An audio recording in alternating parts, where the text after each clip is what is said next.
Yashodanandana Vraja Janaranjana Yamunatira Vanachari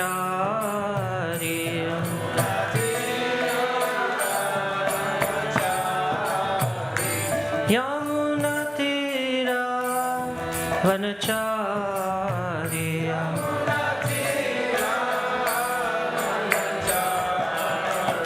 Jaya Radha Madhava Kunja Bihari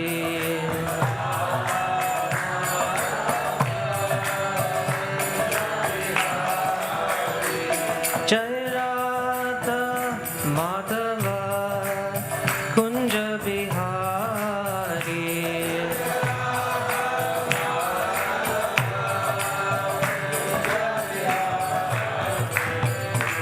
Gopi Jana Vallabha Girivaradhari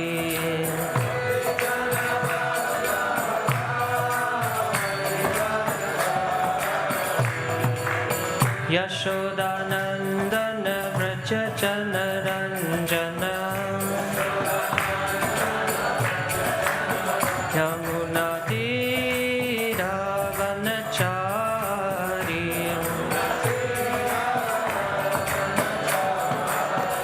Jaya Radha Madhava Kunja Bihari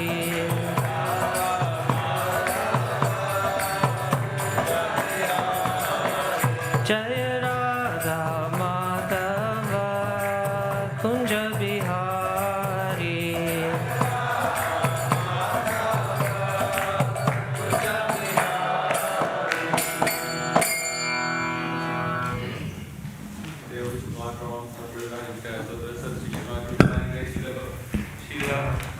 Prabhupada ki, ISKCON BBT founder Acharya Srila Prabhupada ki, Nanta Koti Vaishnavinda ki, Gaur Premanande, Hare Krishna.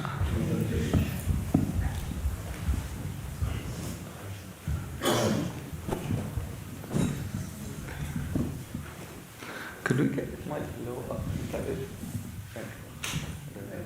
A bit lower. Yeah, thank you. Oh, that's it. Thank you. Thank you.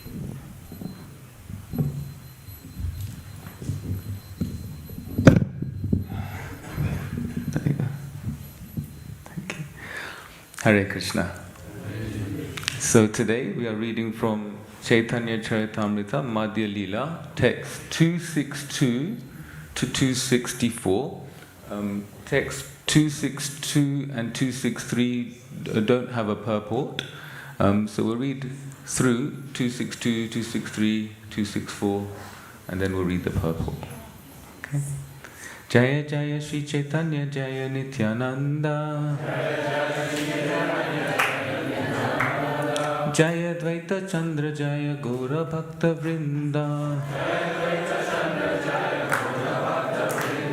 Jaya Jaya Shri Caitanya Jaya Nityananda Jaya Dvaita Chandra Jaya Gaura Bhakta Vrinda Jaya Jaya Shri Caitanya Jaya Nityananda Jaya Dvaita Chandra Jaya Gaura Bhakta Vrinda.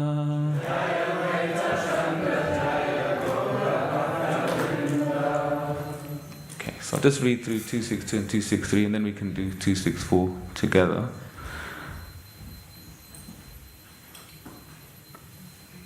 Kimva nija pranayadi kari vimochana dui yoge nahe dui sarira brahmana. Translation. Sarvabhauma Bhattacharya continued, or if I give up my own life, this sinful action may be atoned. However, neither of these ideas is befitting because both bodies belong to brahmanas. Text 263. Puna se ninda kera mukha na dekhiba parityaga koiluntara nama na laiba. Translation. Instead, I shall never see the face of that blasphemer. I reject him and give up my relationship with him. I shall never even speak his name. 264. Satire kaha tare charuka sehaila patita patitaha ile bharta tyajite uchita. Okay, repeat after me. Satire kaha tare charuka sehaila patita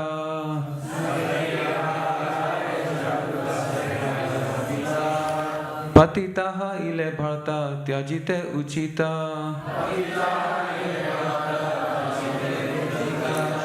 Satire kaha tare charuka se haila patita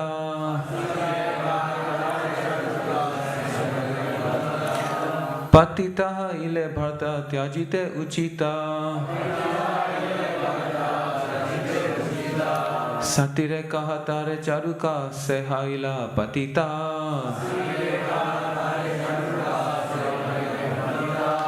patitaha ile bharta tyajite uchita.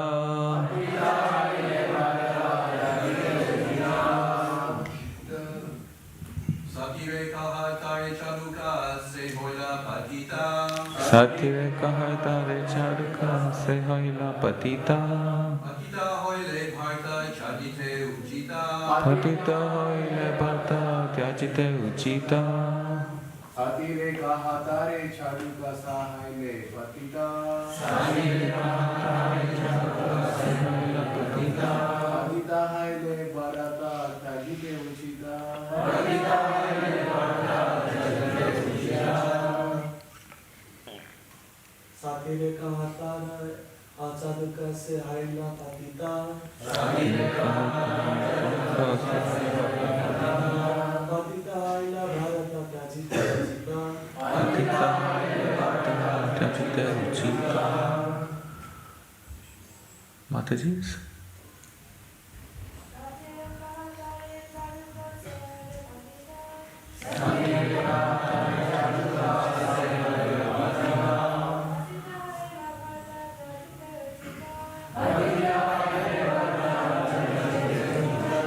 Satire kaho tare charu she hoilo porit.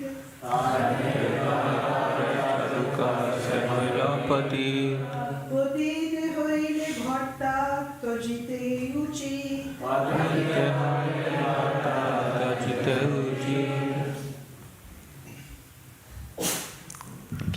Okay, so word for word. Satire kaha.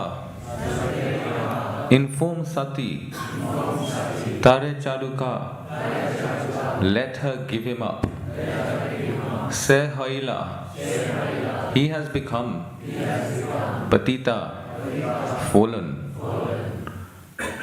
Patita haile. When one has fallen, Bharta, such a husband, Tyajite, to give up, Uchita, is the duty. Translation. Inform my daughter Sati to abandon her relationship with her husband because he has fallen down. When the husband falls down, it is the wife's duty to relinquish the relationship. Purport. By His Divine Grace, A.C. Bhaktivedanta Swami Srila Prabhupada Ki. Srila Sarvabhauma Bhattacharya considered that if Amoga were killed, the killer would suffer sinful reactions for killing the body of a Brahmana. For the same reason, it would have been undesirable for the Bhattacharya to commit suicide because he was also a Brahmana. Since neither course could be accepted, the Bhattacharya decided to give up his relationship with Amoga and never see his face. As far as killing the body of a Brahman is concerned, Srimad Bhagavatam 1.753 gives the following injunction concerning a Brahma Bandhu, a person born of a Brahmana father but devoid of Brahminical qualities. Sri Bhagavan Uvacha Brahma Bandhu Nahantavya Atatai Vadarhanaha. The personality of Godhead, Sri Krishna said, a Brahma Bandhu is not to be killed, but if he is an aggressor, he must be killed. Quoting from the Smriti, Srila Sridhar Swami comments on this quotation from Srimad Bhagavatam, Atattainam ayantam api vedanta paragam jigam shantam jigam shiyan natena brahmana ha bhavet.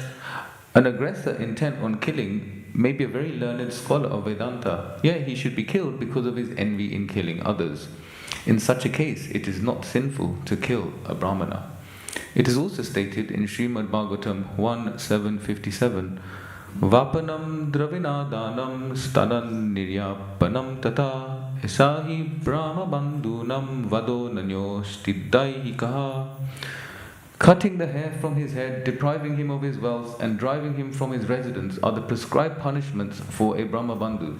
There is no injunction for killing the body. As far as Sati, the daughter of Sarvabhauma Bhattacharya, was concerned, she was advised to give up her relationship with her husband. Concerning this, Srimad Bhagavatam 5.5.18 states, Napatis jasasyan na mochayedha samupeta mrityum.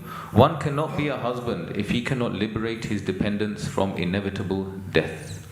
If a person is not in Krishna consciousness and is bereft of spiritual power, he cannot protect his wife from the path of repeated birth and death. Consequently, such a person cannot be accepted as a husband. A wife should dedicate her life and everything to Krishna for further advancement in Krishna consciousness. If her husband abandons Krishna consciousness and she gives up her connection with him, she follows in the footsteps of the Dvija Patnis, the wives of the Brahmanas who are engaged in performing sacrifices. The wife is not to be condemned for cutting off such a relationship. In this regard, Sri Krishna assures the Dvija Patnis in Srimad Bhagavatam 10.23, 31-32, Patayo nabhyasu yeran pitrabratir sutadaya lokaschavo mayo peta deva abhyanumanvate naprittaye nuragaya hyanga sango ninam iha tanmano mayunjana achiranmam avapsyata. My dear Dvija Patnis, rest assured that your husbands will not neglect you on your return. Nor will your brothers, sons or fathers refuse to accept you. Because you are my pure devotees, not only your relatives, but also people in general, as well as the demigods, will be satisfied with you. Transcendental love for me does not depend upon bodily connection, but anyone whose mind is always absorbed in me will surely, very soon, come to me for my eternal association. Srila Prabhupada ki jai.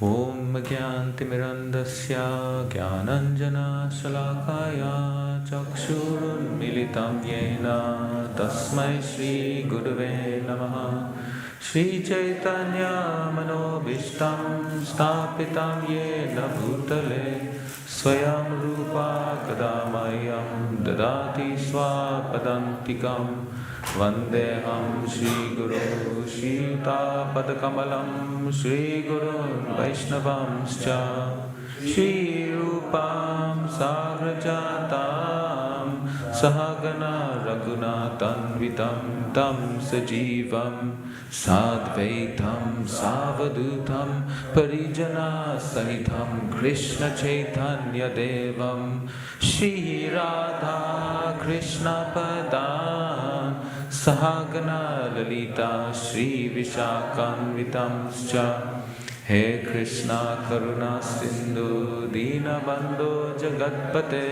Gopesha Gopika Kanta Radha Kanta Namostute Tapta Kanchana Gaurangi Radhe Vrindavaneshwari Vrishabhanu Sute Devi Pranamami Hari Priye Vanchakalpatarubhyascha Kripa Sindhuvya Evacha Patitanam Pavanebhyo Vaishnavebhyo Namo Namaha Shri Krishna Chaitanya Prabhu Nityananda Shri Advaita Gadadhar Srivas Adi Gaura Bhakta Vrinda Hare Krishna Krishna Krishna Hare Hare Hare Rama Rama Rama Hare Hare. So we'll just start by begging for the blessings from all the assembled Vaishnavas to bless me so that we can share something that can be of benefit to all of us and help us get closer and closer to this mercy that Lord Chaitanya is freely giving out to all of us. In this text, Sarvabhauma Bhattacharya is telling his daughter, or is telling his wife, let my daughter know she should give up this relationship with her husband because her husband is a blasphemer. So what happened earlier in the text is that Sarvabhauma Bhattacharya invited Lord Chaitanya to come for prasad, and when he invited Lord Chaitanya to come for prasad, because he was so excited that he's inviting the Lord to come and take prasad at his house, he cooked everything under the sun. Everything that was put, all the amazing foodstuffs, nice sweets, everything was being prepared for this visit of the Lord. And Lord Chaitanya visits the home of Sarvabhauma Bhattacharya and is honoring the prasadam that was cooked with so much love, so much attention, so much detail was paid in serving the Lord so wonderfully. So the Lord is being served prasadam to the heart's content of the server. Lord Chaitanya is reciprocating with the love that Sarvabhauma Bhattacharya is displaying and his wife is displaying, because they're just so happy to have the Lord at his home. And Lord Chaitanya is honouring prasadam, and then Amogha, who is the son-in-law of Sarvabhauma Bhattacharya, so his daughter is Sati and the husband of Sati is Amogha, he turns up, he's trying to get in. Sarvabhauma Bhattacharya didn't really want him to come because he knew kind of what kind of character he is. You know, like if you're inviting some important person, you try and tell maybe some dodgy characters in your family, like, you don't come right now, you come a bit later, you know. So he didn't want Amogha to come, but somehow when Sarvabhauma Bhattacharya got busy in serving, Amogha came in. Amogha comes in and he sees Lord Chaitanya eating all the prasadam, honouring all this prasadam, so much prasadam, and Lord Chaitanya, to reciprocate with his devotees, is honouring the prasadam out of love for his devotees. And Amogha sees this, and when he sees this, he's saying, "Oh my God, you're meant to be a sannyasi. How much are you eating? What's wrong with you?" And at that point, Sarvabhauma Bhattacharya, his heart just breaks, just shatters into pieces, because he's invited the Lord of his heart has been invited. And in his home, he has been offended. The Lord has been offended in his home. Sarvabhauma Bhattacharya was so upset. Amogha knew what he was doing. He knew that he's going to get everyone upset. He's going to make him angry. He's going to make his father-in-law angry. So Amogha just runs. He does a runner. And Sarvabhauma Bhattacharya goes and chases him with a stick. And at this time, Sarvabhauma Bhattacharya is cursing Amogha. His wife is also cursing Amogha. His wife is just beating herself and saying, let my daughter just become a widow. This Amogha is just useless. Such a useless character to blaspheme the Lord. And Lord Chaitanya, he doesn't pay much attention to it. He's kind of just, Sarvabhauma Bhattacharya comes back, he's just he's so angry at Amogha. And all these mixed emotions, so angry at Amogha, so sad that this has happened in his home, and feeling compassion for Lord Chaitanya, who's been blasphemed in this way. And sometimes when we are going through mixed emotions, we don't know which one to concentrate on. Like, am I angry? Am I sad? am I feeling sad for the other person? It all just feels a bit overwhelming. It all just feels like a bit too much, because there's multiple things happening at the same time. And it's important for us to recognize, okay, this is what's happening in my body. This is what's going on for me. I'm feeling sad. I'm also feeling angry. I'm also feeling nervous. And just to recognize what we're feeling can help us release what we're feeling.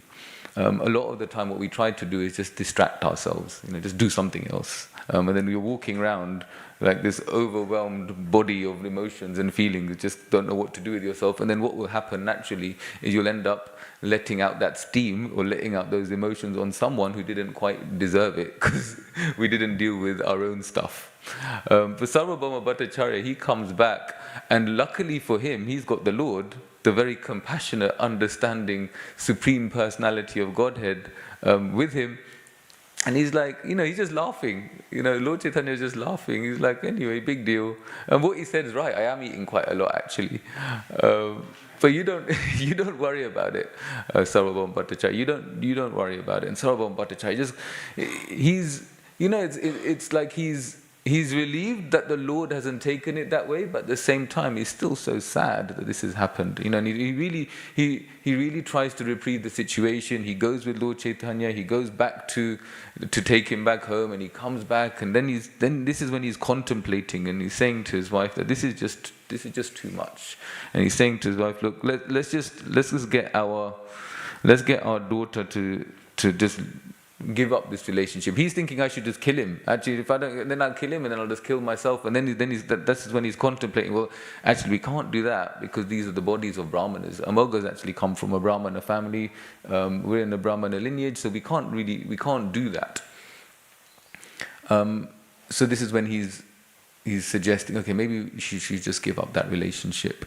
And this tendency to fault find is something we hear a lot of, isn't it? I mean, it's probably when you first came to the Hare Krishna movement, you probably walked in, you were told who Srila Prabhupada is, you were told who Radha Gokulananda is, Sitaram, Lakshman, Hanuman, Gaura, and then the first thing they probably, but don't offend a Vaishnava. It's just like, it's the first thing we're told. Don't upset the devotees, because it's ingrained in us. We just kind of, we know the dangers of it, and time again in the Shastra we hear about it. And sometimes we don't even know we're offending when we're offending, and sometimes we just get too caught up in I don't want to cause offense, Prabhu, which just means I don't want to do the service, Prabhu.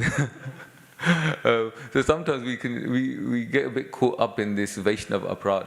But what we can think about here is that Amogha, and what it says here is that the reasons he had this kind of urge to speak like this to Lord Chaitanya was because of Matsarya, his inherent envy. So he had this real envy for the Lord, and Dushita Buddhi, he had contaminated intelligence. So he's got external piety, he's from a learned Brahmana family, he's associated with the Lord, but his heart has not become purified.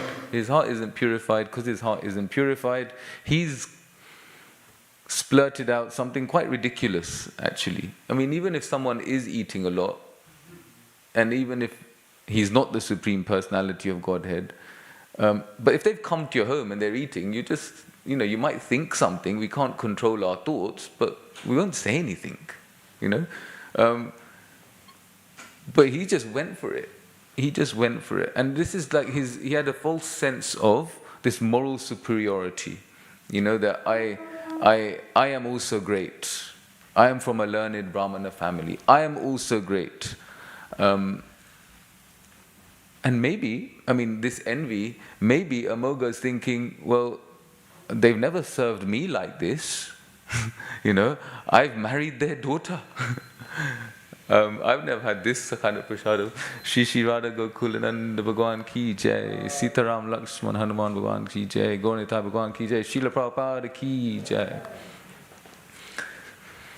So,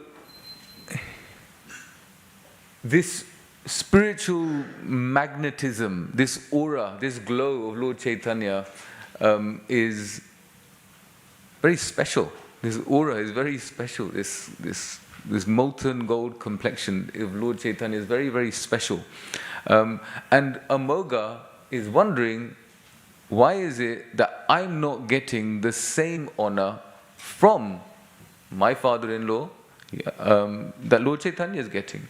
So then what happens is Amogha, in his own complex, is longing for significance. Longing for importance. You, Sarvabhauma Bhattacharya, my dear father-in-law, you should make me feel significant. You should make me feel important. So he's projected his longing for significance and importance on Sarvabhauma Bhattacharya. And when that hasn't come, or when that importance has gone to someone else, that matsarya, that envy, has riled up in him, that what does envy do? It makes you want to bring someone down. So what does he do to the Lord? He says, you look how much you're eating. How can a sannyasi eat like this? So it's important for us to also learn from what makes someone offend. It's like we hear about don't offend. But if we just take a step inwards and reflect on what is it within us that causes us to be offensive, that causes that brings the envy within ourselves. And we can see in this pastime that Amoga, he wants something. He wants importance, but what he's done is he's given his power of being important and significant to someone else. And actually Krishna's in all of our hearts. Krishna tells Arjun that I'm in your heart. Krishna tells Arjun, you're my very good friend, you're my very dear friend. So he's telling all of us, I'm your very dear friend, I'm in your heart. So if Krishna's in our heart, and we have accepted that Krishna's in our heart, that means we're important to Krishna. We are important to Krishna. We are significant to Krishna. And sometimes we can become at odds with this point that, but I'm supposed to feel insignificant like a straw in the street, but at the same time, I'm significant to Krishna. But both can be there. Both can be there. We are significant to Krishna, and because we're so significant to Krishna, we recognize how much we are loved.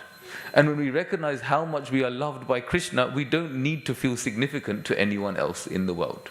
We don't need to give our power of my importance and my significance to another person.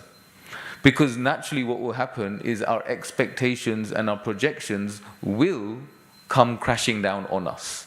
And when they come crashing down on us, that's when we realize, or that's when Krishna sometimes does this, that he puts us in situations, or we can say he puts us, he allows situations to come about that help us realize, or makes us realize, oh, actually,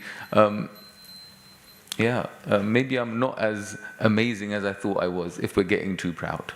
And when we're feeling really down, and we're feeling really low, and we're feeling quite upset and sad, and the emotions are getting the better of us, and we come to the temple, and then somehow Krishna makes us feel really important. A devotee will give you some maha that you weren't expecting, or a devotee says, can you go and garland Srila Prabhupada? And you're thinking, me? How can I garland Srila Prabhupada? Like, I'm just like such a fool. But somehow, and I remember this happening some years back. I was feeling really sad, really low, and I came for Guru Puja, and one devotee just came to me, can you garland Srila Prabhupada? And I'm like, me? How can I garland Srila Prabhupada? No, you garland Srila Prabhupada. No, you garland Srila. And then just being able to do that service and just recognizing at that point, this is Krishna. He's personally in our hearts. He's personally taking care of our lives in the most prolific way, in the most amazing way. It's just, are we open to seeing that this is coming from Krishna? So when we're feeling really, really low, Krishna will help you. When you're feeling very proud, Krishna will help you. Krishna will help you. And if Amoga could recognize that he's significant to Krishna, that he's important to Krishna, that he's loved by Krishna, then he's not going to go and offend someone else because he feels loved. He feels significant, he feels important. And because we are important to Krishna, because we are significant to Krishna, then Krishna gives us our own agency, and he gives us the responsibility to make ourselves feel important and significant, because we ourselves know we're part and parcel of Krishna. We don't have to give that power, we don't have to give that agency to anybody else. And when we do give that agency to someone else, we're naturally going to feel disappointed, because it will never be enough. It will never be enough. If it's the fact that we've given the agency to someone else, that itself shows that we're not feeling enough. So whatever comes from that person will just not be enough. And even if it is enough, we'll find something that could have been wrong because we're just not feeling enough in ourselves. We're not feeling important in ourselves. So yes, Krishna does say, Amanina manadena kirtaniya sadhari. We respect others and don't expect any respect in return. He doesn't say don't respect yourself. It doesn't say don't respect yourself. It's important to respect ourselves because if we can respect ourselves, how do we respect ourselves? Not that I'm some amazing, significant, important person in this world who can go and do things and just look at me. No, but we can respect ourselves as part and parcel of Krishna. Jive Swarupoy, Krishna Nitya Das. That if my constitutional position is that I'm the servant of Krishna, I can respect myself because I am a servant of Krishna. And if I can respect myself as a servant of Krishna, if I can respect myself as part and parcel of Krishna, then what will be able to happen? Then with that love and respect that I've understood is coming from Krishna, this significance and importance that is coming from Krishna, I will then have the love within me to respect and love everyone around me and not give them the power to decide how my day is going to go. It's like you have one bad interaction. Someone says something to you on the train, or someone walks by you at the temple and doesn't say Hari Bol because they're in their own world, and that's it. Prabhu didn't say Hari Bol to me. But we don't have to allow someone else to decide that for us. And sometimes we just got to teach ourselves just like we would teach our children. Like just think of if you have a little child or little children, and if a child comes back and say, this person didn't play with me today, what would you say? You'd say, that's okay, they probably didn't mean it. But when it happens to us, someone didn't say Hari Bol to me today. Whoa. Can we say to ourselves, that's okay, they probably didn't mean it. So I've got two young daughters, and these kind of things happen all the time, isn't it? And we have to teach them. It's okay, don't worry. But then when it's ourselves, we're like, how dare they?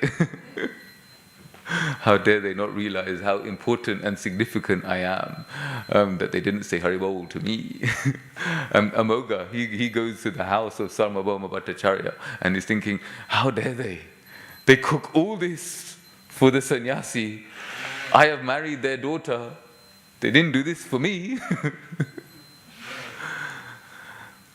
And in the purport, in the purport, Srila Prabhupada is describing how the wives of the Brahmanas, the Dvija Patnis, they also were just so immersed in their love for Krishna.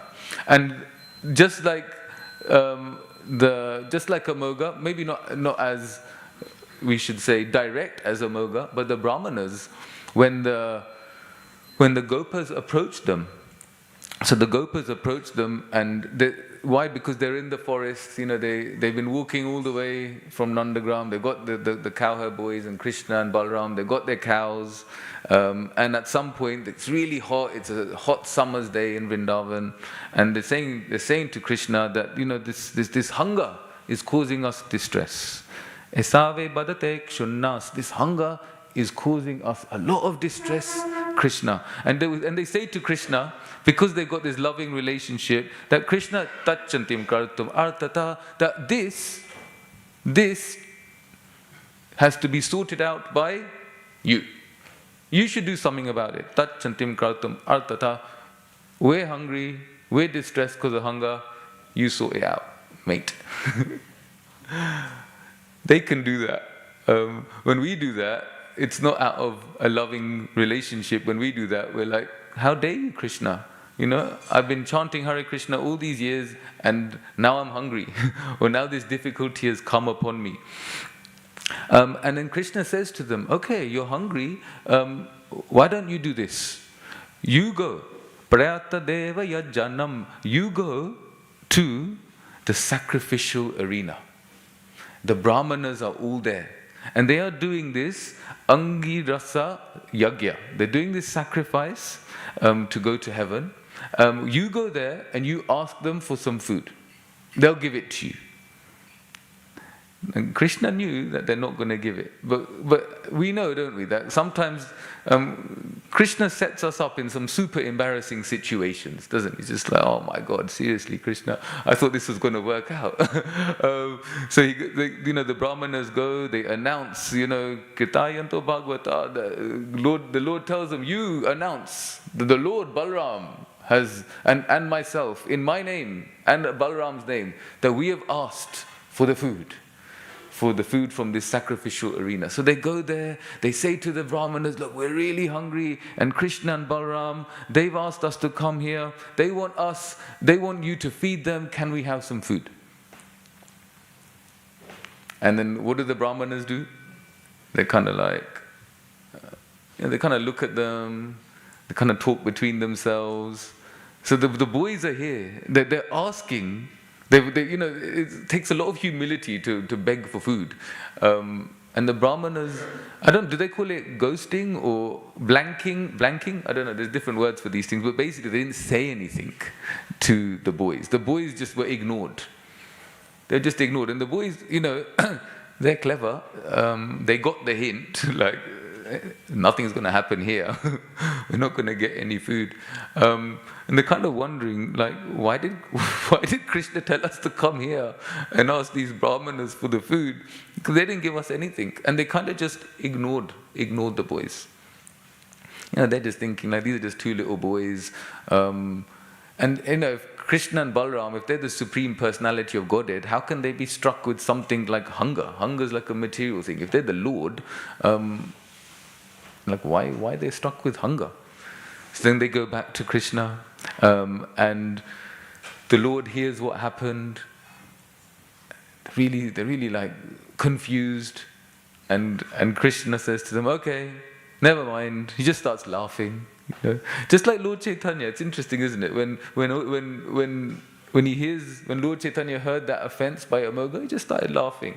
When Krishna hears that the Brahmanas didn't give them any food, he just started laughing.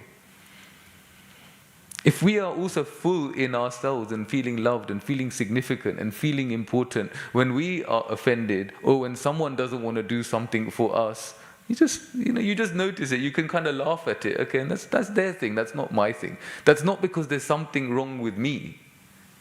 Sometimes we just start punishing ourselves. Oh my God, I must be such a bad person. I must be such a horrendous soul. We just start giving ourselves this immense punishment. But Lord Krishna just laughs. He doesn't think, oh my God, maybe I haven't been a good God. Maybe I didn't play the flute properly today. He didn't think like that. He just starts laughing. Lord Chaitanya, he just starts laughing when Amoga offends him and tells him he's eating too much. It's just like, yeah, anyway. And then you could just recognize, okay, that's their thing. That's their thing. And we can kind of just laugh at it. We can notice it, but without having to take it so personally. We can see that spiritual life as we go through our anarthas and we're trying to practice anartha nirvritti, that spiritual life is a journey of trying to soften the heart, but also trying to thicken the skin. We've got to have a thick skin and a soft heart, and it's an interesting balance. Sometimes when we're so sensitive and soft, when we have this soft heart, it also comes with a lot of sensitivity. Or when we've got really thick skin, it comes with a very hard heart. And we're trying to find that balance. How can we have a very soft heart and thick skin? And being full in the love of Krishna, in that significance that Krishna gives us, in the importance that Krishna gives us, then it's like, okay, big deal. Okay, they're laughing at me. They said something about me. Do I genuinely believe that what they said about me is true? No, I don't genuinely believe that what they said about me is true. Okay, then let them think what they want. It's okay. Krishna knows me. Krishna knows me. And this is something that we can always remind ourselves. Krishna knows me. Krishna knows my heart. So Krishna knew the Brahmana's heart. he knew that they were doing a sacrifice to go to heaven. So they were doing something for a material benefit. So then he just says, okay, if you don't want to, if you're still hungry and you don't mind, why don't you go now to the Patni Shala? Go to the wives of the Brahmanas. Go to them. Because the wives of the Brahmanas, these wives, they hardly even eat, they hardly drink anything, they are just totally immersed in their love for me. They're totally immersed in their love for me. So you go to them. And when you go to them, you tell them that I'm here, you tell them that Balaram is here, you tell them we're hungry, and just see what happens. They will give you all their food. They will give you as much food as you desire. So you go there. Snigdha Mayushita Diya. They've got this snigdha. They've got this affection for me. And their intelligence just resides in me. They will not say no to you. So then off they go. Krishna says jump, they jump. How high, Krishna? So it's okay, they went once, the Brahmanas said no, they come back. Krishna says, okay, don't worry about that. Now go to the wives of the Brahmanas. Now see what happens. So then they walk back. They're going back. They go to the Patni Shala. They go and see the wives of the Brahmanas, and they say to the wives of the Brahmanas that, hey, we're here. We've come with Krishna, with Balaram. And then as soon as they say that they're with Krishna and they're with Balaram, actually, even when they see the cowherd boys, when they see them, they see their garlands, and they see that the way they're dressed in their dhotis and the garlands and the peacock feathers and the dust from grazing the cows, they just immediately already thinking about Krishna. And then when they hear that Krishna and Balaram are just round the corner, they are in ecstasy. They are just in ecstasy. And so they're in total ecstasy. And then the boys are thinking, uh-oh, same again. They're not saying anything. But it was a different kind of not saying anything. When the Brahmanas didn't say anything, is they were trying to how do I get out of this? Without, how do I blank these kids? But the wives of the Brahmanas, they were just, wow, Krishna and Balaram are here. Krishna and Balaram are giving us some personal service. Wow. And they were just, whoa, in ecstasy. And the boys are just kind of waiting to see, okay, what's going to happen next? Are we going to make that long journey back? But the wives were so happy, and they immediately started preparing all the foodstuffs and all the prasadam that was meant to go for the yagya. Everything they were taking it all. The boys were taking it all, and the boys didn't, they didn't hold back. They're like, we'll take this one, that one, that one, everything. So they'd all start carrying it in their hands, their knees, their heads, their shoulders. They just, as much as they just take everything, and they're all walking out. And the Brahmanas see their wives, they see these boys, and they see them all walking along, and they're all going back, and the Brahmanas thinking, what are you doing? What are you doing? What are you doing? and they're and they're like, well, we're off. We're going to give Krishna and Balaram the prasadam. And they're like, no, you can't do that. If you really want to give them some prasad, we'll send them some prasad. Look, their tone changed straight away. Okay, now we've got to do something, because right now what it looks like, we're not just losing the prasad, we're losing our wives at the same time. They weren't expecting that. Okay. Now they don't mind giving the food, because they still wanted their wives. And at this point, even though their wives were so, we could say, humble, so chaste, in the Vedic times, mainly at home, they weren't used to speaking up for themselves in this way. But they just said to the husbands, just no. I'm going to Krishna, and nobody can stop me. This Krishna prem, aslishyava padaram pinashtamam darshanan mama hatam karotuva yatatata vedato lampato mat prananata stusa eva na paraha. This mood, this feeling that I know no one but Krishna as my Lord, He shall remain so. Even if He handles me roughly by His embrace or makes me broken-hearted, by not being before me. He is my unconditional Lord all the time, forever. So there's nothing you can do. And Lord Chaitanya states this verse as the final verse in the Shikshashtakam, the pinnacle of Krishna Prem, that whoever you are, whatever you are, nothing's getting in my way. Krishna is my Lord unconditionally. So they're kind of like, look, sorry, Prabhus, we're off. So off they go. The Brahmanas are thinking, oh my God, like, what a catastrophe, what a disaster. And then the wives go to Krishna. And when they see Krishna, they are just totally immersed in love. This is all they've been waiting for. They've been waiting to see Krishna forever. And they finally get to see Krishna. And when they finally get to see Krishna, Krishna says to them, Swagatam, come in. Come here, take a seat. You have made the most wise decision by coming here today. You have got good intelligence. You are very fortunate. So Krishna is telling them how fortunate they are, that they made this decision to give everything up and just come to him. And Krishna spends some time with them. He sits in the middle of the lady, in the middle, he talks to them. And after some time, and the ladies, they just by looking at Krishna, just by having his darshan, they close their eyes and they're just embracing Krishna. And they're embracing Krishna, their eyes are closed, they don't even want to open their eyes because they're thinking that he'll come out of our eyes. This spiritual ecstasy that we cannot understand. And when they finally open their eyes and Krishna's still there,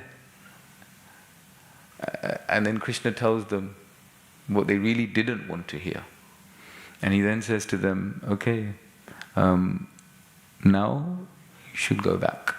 You should go back and go back to your husbands and go back to your homes and serve your families, but always think of me. And they were like, whoa, we've just given everything up. We've just given everything up to come to you, and when we come to you, you're telling us to go back. What's going on? And this is the thing in our spiritual lives, that sometimes we make some decisions, and we make that decision fully because this is what we want to do for Krishna. And we've Guru, Sadhu, Shastra, we've checked everything out, we've done all the right things, we've done it with a good heart, we've done it with the mood of surrender, we've done it because we want to love Krishna, and it doesn't quite work out the way we think it should work out, or we had planned for it to work out. And Krishna makes us do something totally different, or Krishna closes some doors that you just thought had just opened. Just like the wives of the Brahmanas, they just thought this door is now open. We're going to Krishna. So they go to see Krishna, and Krishna's like, thank you very much, you did the right thing. I love you, you love me, but you got to go back. And they're just like, no. And sometimes when some doors shut in our lives, we're thinking, no. What am I going to do now? But at the same time, Krishna leaves some doors open. Some doors shut, but Krishna leaves some doors open, and we can now explore, okay, what does Krishna want me to learn? What does Krishna want me to do? How does he want me to respond to this situation? And he tells the ladies that, you just go back. You go back, you always think of me. Just hold me in your hearts. And this separation, while thinking of me and longing for me in separation, this is where you will always find me, and I will always be there. I'll always be there in that separation while you think of me. So this can be applied to all of us. And we know it's applied to all of us because he even says the same thing to Arjun. Man manabhav mad bhakto. That, always think of me, become my devotee. So he's given the same instruction to Arjun. And so therefore he is always present when we are thinking of him. When we are remembering him. always remember Krishna. We always hear these nice slogans, always remember Krishna and never forget him. So we might fight Krishna's plan, but ultimately we have to surrender to Krishna's plan because we can't do anything about his plan. The Brahmanas didn't want their wives to go. One thing the Brahmanas said when they didn't want their wives to go to Krishna, what will people think? What will people think? How much of our lives are we living because we're wondering what people will think? Again, it's another surrendering of our own agency, because we're worried that they'll think this and that person might think that, so I'll go do this and I'll go do that. And what happens? We start to lose ourselves. We start to forget our own authentic self. How am I best placed to serve Krishna? How am I best placed to serve Krishna? What's my connection with Krishna? What people think is up to them. We can't even control our own thoughts. And sometimes we're trying to control other people's thoughts. And then what we do so that we can control other people's thoughts, so this person has a good impression of us, we go and do this and we go and do that, just for a reason that doesn't serve our relationship with Krishna. And the Brahmanas are thinking, what will people think? But when they go back, so the ladies are thinking, okay, when we go back, everyone is going to reject us. Because we rejected them to come to you, Krishna, and now you want us to go back. And what does Krishna say? When you go back, the demigods, your husbands, your family, they will all be totally changed. Everything, and they will serve you, and they will realize how devotional you are, and they will look at you in a very different way. And so this is what happens when we surrender to the plan of the Lord, when we can see that, okay, Krishna's plan is different to what I thought the plan was going to be. I surrendered, I'm going to go here, but Krishna's changed all of that now, and I've got to go back here, and now everything's wrong because it's not what we thought. But when we go back, when we understand this is the plan of the Lord, and we do it with a good heart, and we always think of Krishna, and remember we're doing this for Krishna, they go back, and the Brahmanas they're worshipping their wives. Their hearts completely changed. How did their hearts completely change? Because who's in their heart? Krishna.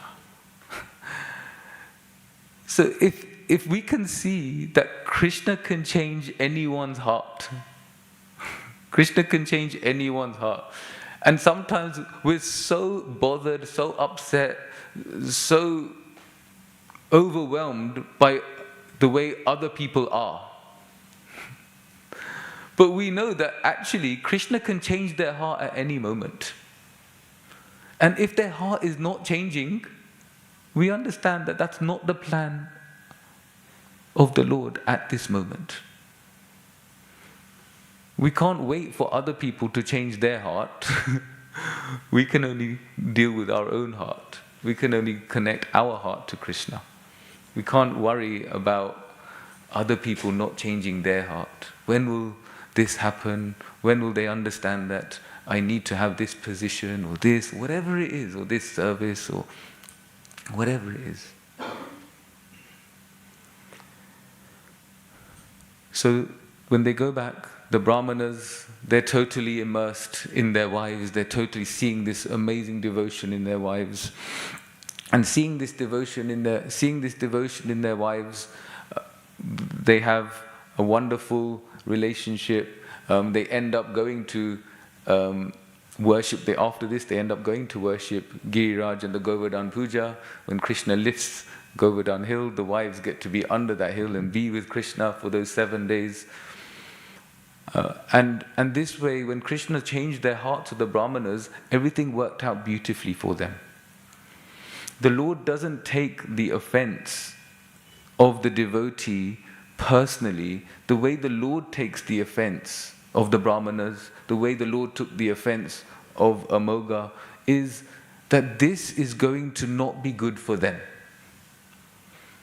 this won't be good for them. It's like, again, we're like, sometimes we're like little children to the Lord, and we just need to be taught in different ways. But when the Lord is teaching us something, the Lord is teaching us something not because He's getting personally affected, but He just wants what's best for us. So, for example, if the child says something to the parent that is rude, the parent may not take it so seriously, because to the parent, this is just my kid. So if the child says something like, "You're stupid," now the parent might not take it seriously because the child's learnt this word at school, or this child's learnt this word somewhere, and this child is now using this word with me. The parent might not think much of it, and the parent loves the child so much, it's not a big deal. But what the parent will do is the parent will correct the child, because they don't want the child to go and say that to others. You can't call other people stupid. Don't call other adults stupid. They don't call other children stupid. So the parent will have to teach the child. So somehow the Lord teaches us these lessons. So what happened to Amoga? What happened to Amoga is soon after he got sick. He got this cholera. And in that sickness, what happened? He became humble. He realized that his offense was not good for him. And the Lord, what did the Lord do? He came to Amoga, he massaged Amoga and forgave Amoga. And Amoga, then his heart completely changed. So the Lord may teach us some lessons through the school of, what's it called? The school of hard knocks. If we can't learn joyfully and happily when the Lord gives us joyful and happy lessons, and when we become complacent, sometimes He might have to teach us in a difficult way. But His motive is just so that we learn and that we grow. He's not here to get us. So, just to conclude, we can just share that when we are offensive, like we see Amoga, or we see the Brahmanas, when we are being offensive, when we are being rude or in a blasphemous nature, maybe there's something within me that isn't full, that isn't feeling loved, that not feeling significant, not feeling important. And when we can just think about the wives of the Brahmanas and how much love they had for Krishna, how much they just knew Krishna loved them. And when we have this full heart, full of Krishna's love, then these lower qualities, this matsarya, this envy won't come out. This offensive nature won't come out. I remember once I spoke to one devotee, and I was telling this devotee that, this has happened. I was telling him a situation, and I was saying, and one devotee was being criticized by someone else. And I shared my heart, and it's quite embarrassing to say it, but now that I'm in the middle of it, I'll just say it. I said to my devotee friend, I said to him, he's being criticized, but there's a part of me that actually feels happy about that. And I was quite embarrassed to say, I'm actually very embarrassed to say it now. But I said, I was quite happy. There's something in me that was a bit happy that he did get criticized, because, And he said to me, my devotee friend, one of my Shiksha gurus, one of my mentors, he said to me, Kanchanabja, he said, you need to find fullness in your own relationship with Krishna.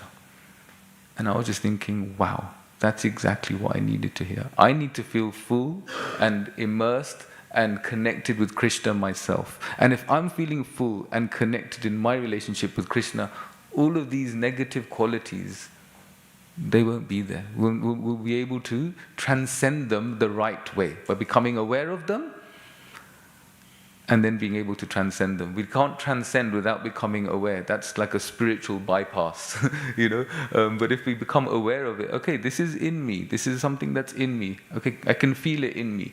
I'm understanding that this envy is in my heart. I can feel it in my body. I can feel it in my nerves. Okay, how can I release it? I've accepted this is in me. Okay, how can I now take my conditioned self to Krishna and find some connection with Him? So, we'll end here. Thank you so much for your kind attention. Would anyone like to share any thoughts? Yes, Prabhuji. Hare Krishna. Do we have a mic? Anyway, maybe you can, maybe not. Maybe you can. Okay, I can repeat the question. Okay. Thank you very much for enlightening us. I'm interested in the point made in the verse that you should give up a relationship if the other person is in the relationship has fallen. And on the other hand, we know we shouldn't just give up relationships willy-nilly, easily. So what is that balance of actually, like you're saying, the wife's duty to relinquish the relationship, but it's also the duty to persevere. Yeah. Thank you, Prabhu. So yeah, there's a duty to persevere with relationships, and at the same time here in the verse it's saying that it was the wife's duty to relinquish the relationship. What's really interesting is that when the wives of the Brahmanas were ready to relinquish the relationship, Krishna made them go back and persevere. So these kind of decisions shouldn't be taken lightly, because even sometimes, even when we may think that it's the right thing to do right now to relinquish the relationship, Krishna has other ideas, Krishna has other plans. So that's why it's important to have Guru, Sadhu and Shastra. So we take guidance from those around us that is it so bad that actually I need to relinquish the relationship? Like you said, there's a duty, there's a dharma to persevere. But at the same time, I mean, if we look at the modern world, if there is abuse, we can't tell someone to persevere in something if it's detrimental to their well-being. So that's why these decisions aren't taken as a light thing. These decisions are taken with the guidance of those around us, following the Shastra, following the Guru, and also we can see what's best for us. Srila Prabhupada always told us to be independently thoughtful. So also to know for ourselves what the best thing is. What was good here with the wives of the Brahmanas, they relinquished their relationship, but it wasn't like, for now, we're going. And then they took some break. And then after some time, they went back. So maybe sometimes it's just a break that might be needed. But in this way, I think it's a very individual, and every situation's individual. And in that way we can take the right guidance, look within ourselves, follow what's best for us, and take the next steps, ultimately so that we can be emotionally and mentally well enough so that we can connect with Krishna best. I think that's really important. There's just some thoughts. If anyone else has any idea. Maharaj? Just hear from the expert on these I'll things. just share one quick reflection. Yeah, please. I really like the point that you were making about how Krishna will help us if we're proud, but conversely, Krishna will also help us if we're struggling, if we're feeling low. I was just reflecting on how that help can very often that will come in the form of our guides, in the form of our guru. I was thinking about my earlier Krishna consciousness myself. When I joined the ashram very young, I hadn't really formed my sense of self, and Krishna comes in the form of guru, and for me my guru believed in me when I didn't believe in myself, and had really helped me to like feel valued and develop that in myself. Conversely, a little later on when I came a bit closer and was serving my guru, he used to take every opportunity to grind me down into a fine powder. And I was just like, what's going on? Like, why are you doing this? It's like, I just get absolutely roasted, so often. And I didn't really understand why. And it wasn't until sometime later he was giving one class, and he said it's a duty of the spiritual master to see the nature of the disciple's false ego and to somehow or other try to remove it. Wow. Wow.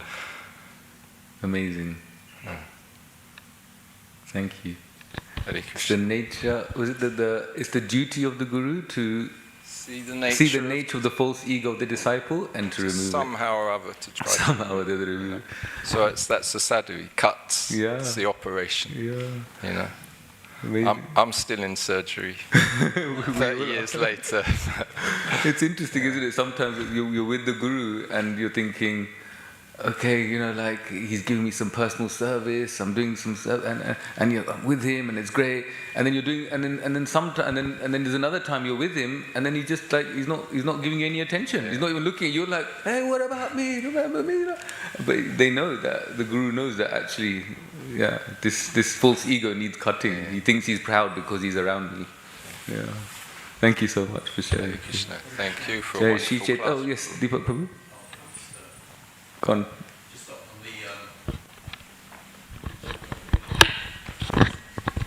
just a quick point. I just remembered on the point in the purple, when the husband falls down, it is the wife's duty to relinquish the relationship. Just reminded me of Srila Prabhupada's sister, Pishima, whose husband was not of the best behavior, we can say. But Srila Prabhupada advised her to carry on serving her husband and serving her deities. And at the end, the husband completely changed, and he was so taken by her devotion to the deities and to him that he became a devotee of sorts. So, yeah, as you were saying, you shouldn't just relinquish immediately. Yeah. Thank you so much. And that's what happened with the wives of the Brahmanas. They were so immersed in Krishna that the Brahmanas felt so much love for their wife after seeing that devotion to Krishna. Just like you said about Pishima also. Thank you so much. Shri Caitanya-Caritāmṛta ki jai, Srila Prabhupada ki jai, Gaur Premanande, Srila Prabhupada ki jai.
Hare Krishna, Krishna Krishna, Hare Hare, Hare Rama, Rama Rama, Hare Hare, Hare Krishna, Krishna Krishna, Hare Hare, Hare Rama, Rama Rama, Hare Hare, Hare Krishna, Krishna Krishna, Hare Hare, Hare Rama, Rama Rama, Hare Hare, Hare Krishna, Krishna Krishna, Hare Hare, Hare Rama, Rama Rama, Hare Hare, Hare Krishna, Krishna Krishna, Hare Hare, Hare Rama, Rama Rama, Hare Hare, Hare Krishna, Krishna Krishna, Hare Hare, Hare Rama, Rama Rama, Hare Hare, Hare Krishna, Krishna Krishna, Hare Hare, Hare Rama, Rama Rama, Hare Hare, Hare Krishna, Krishna